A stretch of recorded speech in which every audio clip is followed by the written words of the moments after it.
Pondok Pesantren Lirboyo adalah salah satu dari sekian banyak lembaga pendidikan Islam yang telah memberikan kontribusi bagi nusa dan bangsa, sejak dahulu hingga sekarang. Mulai awal berdiri hingga sekarang, Pondok Pesantren Lirboyo mampu mempertahankan sistem salaf yang merupakan ruh pesantren.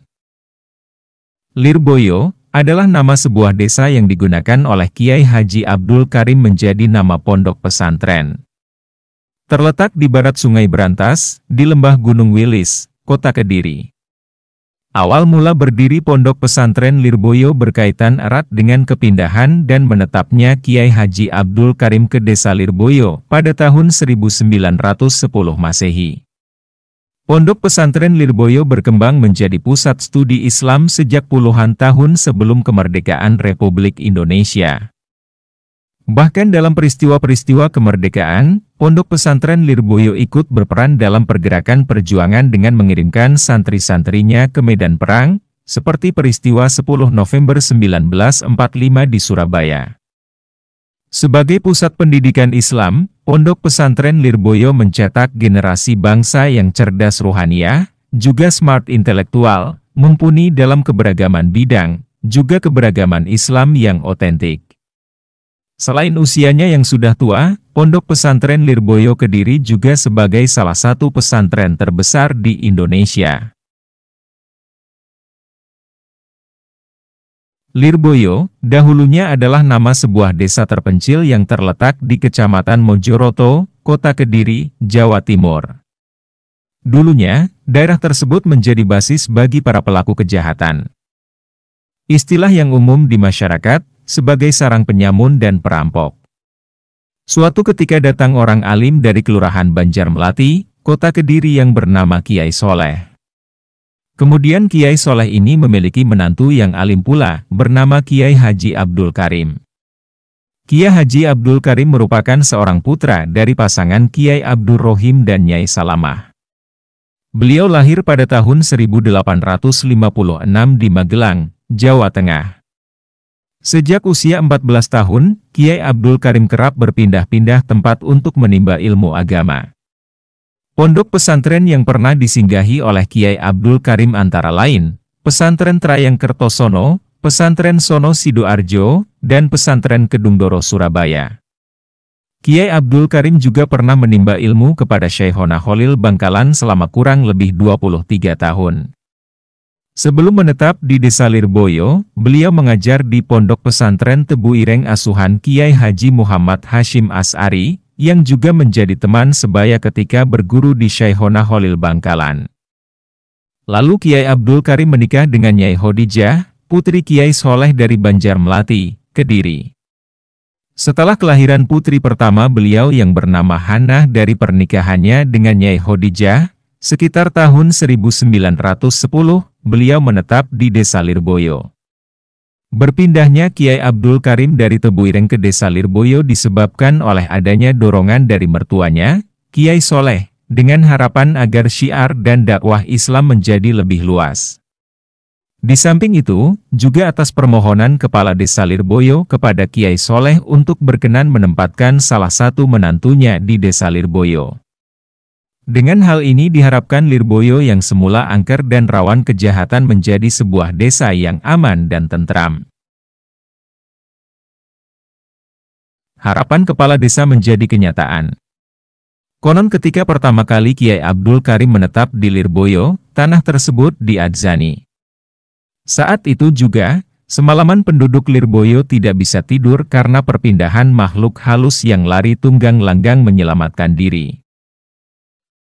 35 hari setelah menempati tanah tersebut, beliau mendirikan surau mungilnan sederhana untuk mendekatkan diri kepada Sang Pencipta.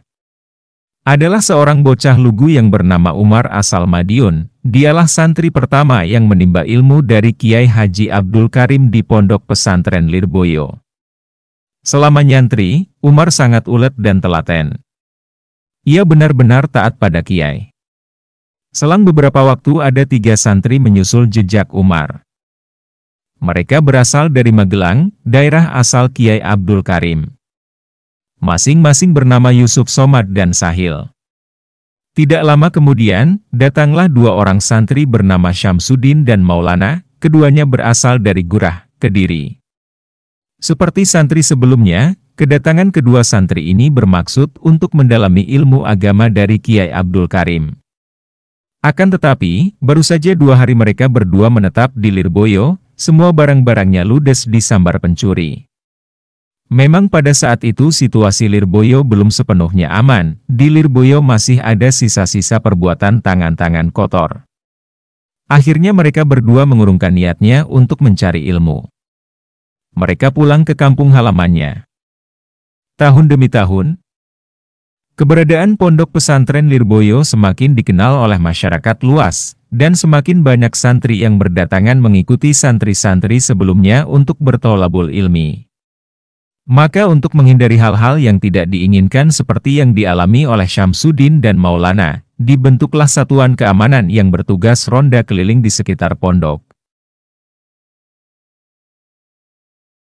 Seiring berjalannya waktu, semakin banyak santri yang datang, hal ini disadari oleh Kiai Abdul Karim, sehingga dirasakan perlunya untuk membangun sebuah masjid. Maka 2,5 tahun setelah berdirinya pondok pesantren Lirboyo, tepatnya pada tahun 1913 Masehi, timbullah gagasan dari Kiai Abdul Karim untuk merintis berdirinya masjid di lingkungan pondok. Semula masjid itu amat sederhana sekali, tidak lebih dari dinding dan atap yang terbuat dari kayu. Namun setelah beberapa lama masjid itu digunakan, lambat laun bangunan itu mengalami kerapuhan.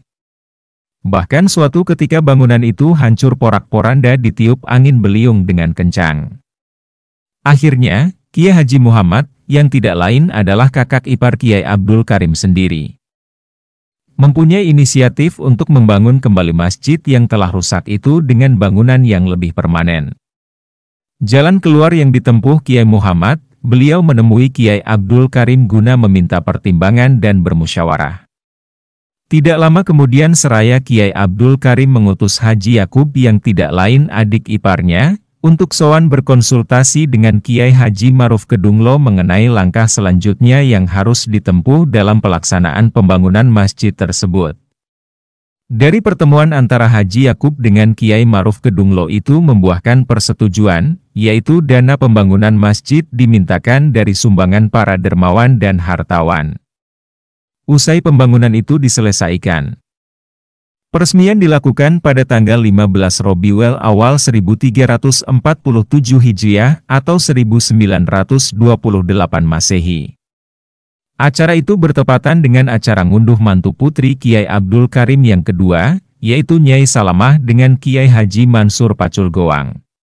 Dalam tempo penggarapan yang tidak terlalu lama, masjid itu sudah berdiri tegak dan megah, pada masa itu, dengan mustakanya yang menjulang tinggi.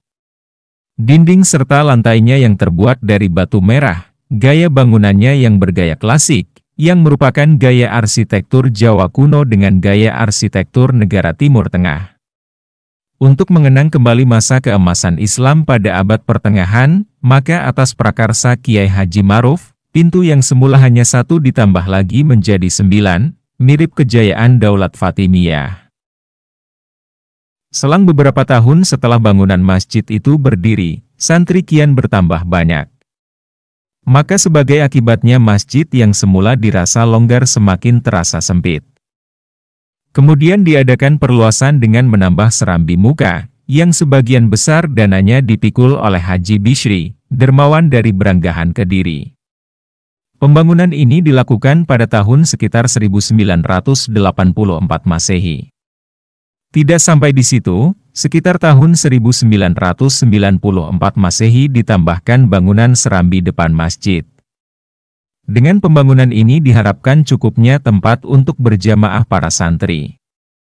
Akan tetapi kenyataan mengatakan lain, jamaah para santri tetap saja membludak sehingga sebagian harus berjamaah tanpa menggunakan atap. Bahkan sampai kini bila berjamaah sholat Jumat banyak santri dan penduduk yang harus beralaskan aspal jalan umum. Untuk menjaga dan melestarikan amal jariah pendahulu serta menghargai dan melestarikan nilai ritual dan historis. Sampai sekarang masjid itu tidak mengalami perubahan. Hanya saja hampir tiap menjelang akhir tahun dinding-dindingnya dikapur dan sedikit ditambal sulam. Sistem pendidikan dan pengajaran di Pondok Pesantren Lirboyo, yang dikenal selama ini adalah sistem klasikal dan sistem klasik, seperti Bandongan, Sorogan dan Weton. Sistem klasik diajarkan di Pondok Pesantren Lirboyo sebelum berdirinya Madrasah Hidayatul Mubtadiin, tepatnya sejak berdirinya Pondok Pesantren Lirboyo, yaitu pada tahun 1910 Masehi. Sementara sistem klasikal dimulai sejak berdirinya Madrasah Hidayatul Mubtadiin tahun 1925 Masehi hingga sekarang. Madrasah Hidayatul Mubtadiin berdiri bermula dari gagasan seorang santri senior asal Kaliungu, Kendal, Jawa Tengah. Gagasan tersebut dilaksanakan setelah mendapat restu dari Romo Kiai Abdul Karim, kemudian diikuti oleh Mas Syamsi asal Gurah Kediri. Dan Mas Syamsi inilah orang yang pertama memasang papan tulis di setiap kelas sebagai sarana untuk menulis dan menerangkan pelajaran. Tahun pertama sejak berdirinya madrasah ini, banyak kendala yang dihadapi oleh para pengajar, di antaranya kurangnya minat para santri pada sistem baru yang dirasa masih asing oleh mereka. Hal ini mengakibatkan kevakuman madrasah tepat 6 tahun setelah berdirinya. Madrasah ini vakum selama 2 tahun, yakni sejak tahun 1931 hingga tahun 1933. Setelah mandek selama 2 tahun, Kiai Haji Jauhari menantu Romo Kiai Abdul Karim bersama Kepala Pondok Pesantren Lirboyo yang kala itu dijabat oleh Kiai Holil asal Melikan Kediri, serta Kiai Haji Fakih As'ari asal Sumber, Pare, Kediri, menghidupkan kembali Madrasah Hidayatul Mubtadiin. Dan madrasah dibuka kembali pada malam Rabu bulan Muharram 1353 Hijriah yang bertepatan dengan tahun 1933 Masehi. Pada pembukaannya kembali, madrasah ini memberlakukan kebijakan penarikan sumbangan terhadap para siswa sejumlah 5 sen. Pondok Pesantren Lirboyo sejak zaman kolonial Belanda merupakan salah satu di antara sekian banyak pesantren yang ikut berjuang mengusir penjajah dari bumi Nusantara tercinta. Hal ini dapat dibuktikan pada waktu tentara Jepang datang ke Indonesia untuk menjajah dengan dalih demi kemakmuran Asia Timur Raya. Ketika mereka mengundang para ulama ke Jakarta, maka Kiai Haji Abdul Karim selaku pengasuh pondok pesantren berkenan hadir bersama Kiai Haji Maruf Kedunglo dan Kiai Haji Abu Bakar Bandar Kidul, dengan dikawal oleh Agus Abdul Majid Maruf. Ketika Jepang mengadakan latihan di Cibarusa Bogor, Residen Kediri, Raden Abdur Rohim Pratalikrama memohon kesediaannya Kiai Haji Mahrus Ali untuk berangkat sebagai utusan daerah Kediri. Berhubung beliau berhalangan untuk hadir, maka diutuslah beberapa santri, antara lain, Thohir Wijaya Blitar, Agus Masrur Lasem, Mahfud Yogyakarta, dan Ridwan Anwar, Kediri. Usai menghadiri pertemuan di Bogor, segala hal dan ihwal yang mereka ketahui di sana, segera disampaikan pada seluruh santri Lirboyo.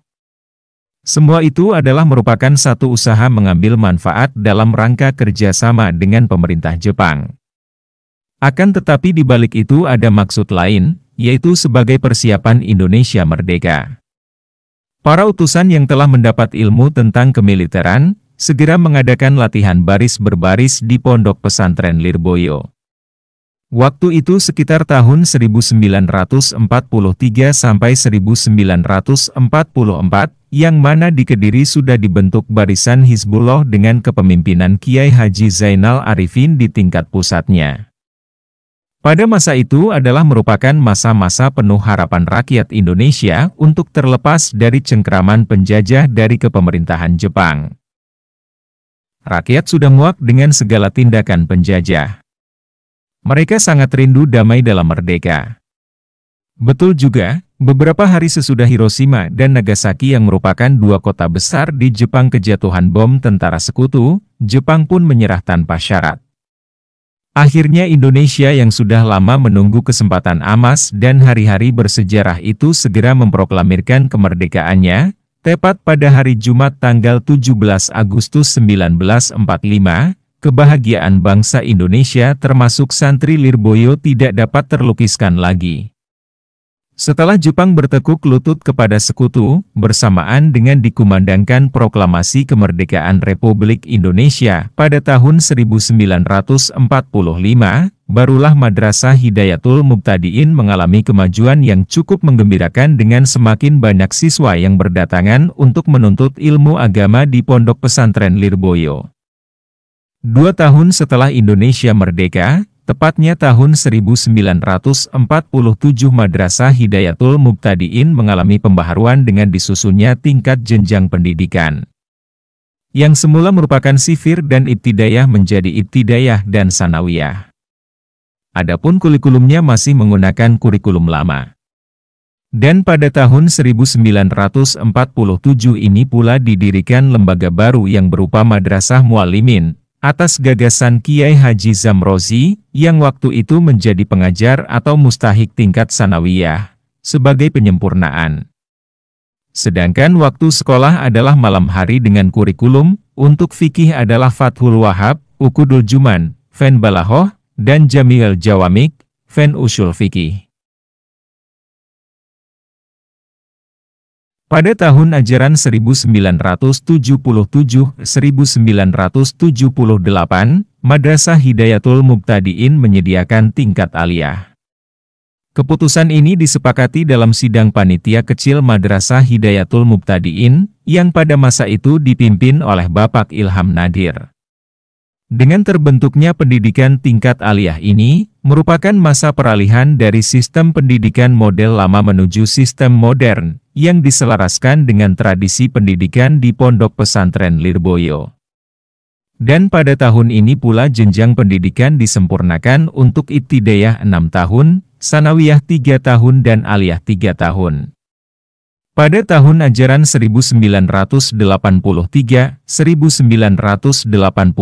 sidang panitia kecil yang dipimpin Kiai Haji Anwar Mansur, menetapkan penyempurnaan kurikulum dengan menambah kitab Al-Mahali, Fen Fikih, Jami'us Shohir, Fen Hadis, dan Jami'ul Jawamik, Fen Usul Fikih. Kitab-kitab inilah yang menjadi kitab pelajaran aliyah, dan kitab yang paling besar yang ada di Madrasah Hidayatul Mubtadiin. Perkembangan terakhir kurikulum Madrasah Hidayatul Mubtadiin setelah tahun 1984 sampai tahun 1997 tidak banyak mengalami perubahan, sampai tahun terakhir 2003 yang dipimpin oleh Kiai Haji Habibullah Zaini.